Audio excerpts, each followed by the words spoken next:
جب بھی اطلاع خان صاحب کو دی ہے نا کہ وہ آ رہا ہے تو خان صاحب یہی کہتے ہیں وہ بگوڑا آ رہا ہے، اور آگے سے ہنسنے لگ پڑتے ہیں کہ دیکھو یہ سسٹم ہے کہ وہ چھٹی کا بہانہ میڈیکل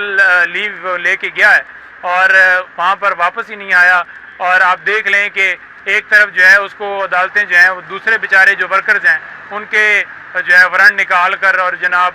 جاری کر رہے ہیں، اور ایف آئی اے کو احکامات ہو گئے ہیں اور وہ باہر سے گرفتار کرنے کے لیے ٹیمیں تشکیل دی جا رہی ہیں جن کا قصور ہی نہیں ہے، جو پرامن احتجاج کرتے ہیں، اور ایک طرف جو ہے وہ بگوڑا جس کی کوئی پوچھ گچھ ہی نہیں ہے، جس نے جائیدادیں بنائیں، جس نے پراپرٹیز بنائیں، جس نے منی لانڈرنگ کی، ان کو کلین چٹ دی جا رہی ہے۔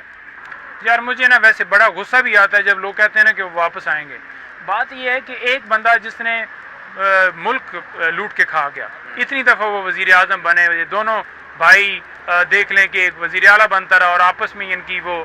سرکولیشن، کبھی آپ آ جائیں کبھی میں آ جاؤں، اور مل کے انہوں نے ان کی جائیدادیں جس وقت یہ پہلی دفعہ سیاست میں آئے تھے وہ نکالیں اور آج کی نکالیں، اور ان کا رہن سہن، ان کی جو مریم نواز صاحبہ ہیں ان کے کپڑے دیکھ لیں، ان کے جوتے دیکھ لیں، جتنی وہ مہنگی چیزیں پہنتی ہیں، عوام کا پیسہ ٹیکس اس کے اوپر بڑی وہ بات کرتے ہیں مہنگائی ہوگی ہے۔ کبھی آپ نے یہ دیکھا کہ انہوں نے اپنے اکاؤنٹ سے کسی غریب کی جو ہے مدد کی ہو؟ تو ان کے بارے میں کیا سوچنا ہے؟ بحیثیت قوم ہمارے لیے شرم کی بات ہے، اور ایسے بندے کو ووٹ دینا، ایسے بندے کو سپورٹ کرنا، یہ ان لوگوں کے وہ برابر کے شریک ہیں ساری کرپشن کے اندر، جو ان کو ووٹ دیتے ہیں، جو ان کو سپورٹ کرتے ہیں۔ سچے بندے کو، کھرے بندے کو سامنے لانا چاہیے۔ اسی وجہ سے ہمارا ملک پیچھے ہے کہ ہم جو انتخاب کر رہے ہیں وہ صرف اور صرف جھوٹے لوگوں کو کرتے ہیں، کیونکہ یہ جتنے لوگ ان کے ساتھ منسٹر اور دوسرے ہیں یہ خود انوالو ہوتے ہیں، ان کے ساتھ جو ہے ملی بھگت کر کے ان کو گرانٹیں دی جاتی ہیں، یہ حلقوں میں جاتے ہیں، وہاں سے اپنا پیسہ بنا کے وہی پیسہ حلقے میں لگاتے ہیں، لوگوں کو خریدتے ہیں، ووٹ خریدتے ہیں، اور پھر یہ پیسہ وہاں پر جو ہے وہ فلو کے ساتھ بہا کے اور ان لوگوں سے ووٹ لے کے پھر آ کے اقتدار میں پھر کرپشن کر کے پھر وہاں جاتے ہیں۔ تو یہ انہوں نے ایک پراپر کاروبار بنایا ہوا ہے۔ ابھی جو سماعت ہوئی ہے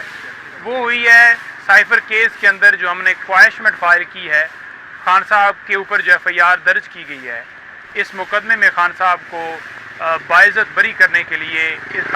مقدمے کو خارج کرنے کے لیے، منسوخ کرنے کے لیے ہم نے یہ درخواست اسلام آباد ہائی کورٹ میں دائر کی ہے، اور اس کے اوپر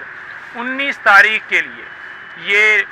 جو ہے وہ فکس ہو گئی ہے، اور 19 تاریخ کو انشاءاللہ اس کے اوپر سماعت ہوگی، اور جب یہ سماعت ہوگی تو ہمیں پوری امید ہے کہ خان صاحب کے اوپر یہ جو مقدمہ درج کیا گیا ہے،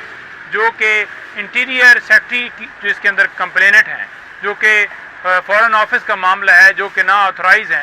یہ سارے لاکونے اس کے اندر ہیں کہ وہ کوڈڈ فارم میں تھا، اور یہ جو ساری چیزیں وہاں پر ڈالی گئیں کہ وہ چوری کیا گیا، یہ سارا معاملہ رکھیں گے کہ کوئی ایسی ایویڈنس لے کے آئیں کہ وہ اوریجنل آگے بھجوایا گیا۔ جب ڈی کلاسیفائڈ ہو گیا تو معاملہ ہی ختم ہو گیا، اور پی ایم آفس کا جو کسٹوڈین ہوتا ہے وہ پی ایم نہیں ہوتا، اس کا سٹاف ہوتا ہے۔ ایک ایک چیز عدالت کے سامنے رکھی گئی، کھول کے جب سارے فیکٹس رکھے گئے، اس کے باوجود عدالت نے جب آرڈر پاس کیا تو اس کے اندر کسی جگہ کے اوپر نہیں لکھا کہ یہ خان صاحب کے اوپر جرم ثابت کر پائے ہیں، جس کی وجہ سے ہم جو ہے وہ اس کیس کے اندر خان صاحب کی ضمانت خارج کرتے ہیں۔ اس کو چیلنج کر دیا ہے، اور انشاءاللہ ہمیں امید ہے کہ یہ فکس ہوگا اور اس کے اوپر بریت ہوگی۔ ضمانت دیکھیں، جو کوائشمنٹ ہے نا جی، یہ ضمانت سے بھی زیادہ اہم ہے۔ مطلب فار ایگزامپل اگر کوائشمنٹ ضمانت سے پہلے ہو جاتی ہے تو زین خان صاحب باہر آ جائیں گے، اور اگر بیل لگتی ہے اور بیل کے دوسرے دن تیسرے دن کوائشمنٹ ہوتی ہے تو کوائشمنٹ بیسیکلی یہ ہے کہ اس کیس کو ختم کیا جائے، یعنی کہ اس کے اندر جو آگے ٹرائل، چلان، یہ وہ ایویڈنس، وہ سارا معاملہ ہی ختم ہو جائے گا۔ تو یہ تو اٹ سیلف اس ایف آئی آر کو ختم کرنے کے لیے ہم نے درخواست دی کہ ایک قانون کے اندر شک موجود ہے، ایک قانون کے اندر ریمیڈی اویلیبل ہے، تو ہم نے وہ ہر ریمیڈی اویل کرنی ہے اپنے کلائنٹ کے لیے کہ کسی طریقے سے ایسا نہ ہو کہ کوئی ایسی درخواست، کوئی ایسی لیگل پہلو جو ہیں وہ مس ہو جائیں۔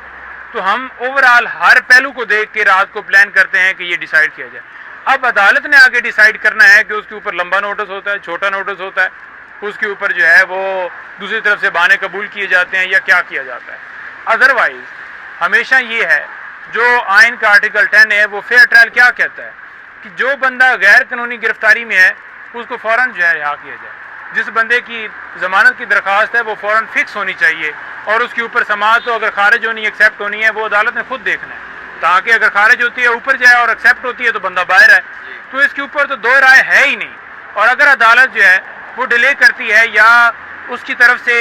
دوسری طرف سے ڈیلے بہانے مانگے جاتے ہیں تو عدالت کو پتہ ہوتا ہے کہ کسی کا پیٹ خراب نہیں ہے، کسی کو کوئی مسئلہ نہیں ہے. یہ جو وکالت نامے کے بہانے ہیں یا تیاری کے بہانے ہیں، جب انہوں نے تیاری کر کے آنا ہوتا ہے، جب ہم کہتے ہیں کہ آج خان صاحب پورے تیار نہیں ہیں، وہ بیمار ہیں یا ان کی ہیلتھ خراب ہے یا وہ ان کے اوپر اٹیک ہوا ہے، وہ پہنچ نہیں پاتے، ان وزیر آباد میں حملہ ہوا ہے، اس وقت ہماری درخواست کو نہیں مانتا، فرنٹ نکالے جاتے ہیں کہ آپریشن جا کے کریں. لیکن جب دوسری طرف سے آ کے صدا کی جاتی ہے کہ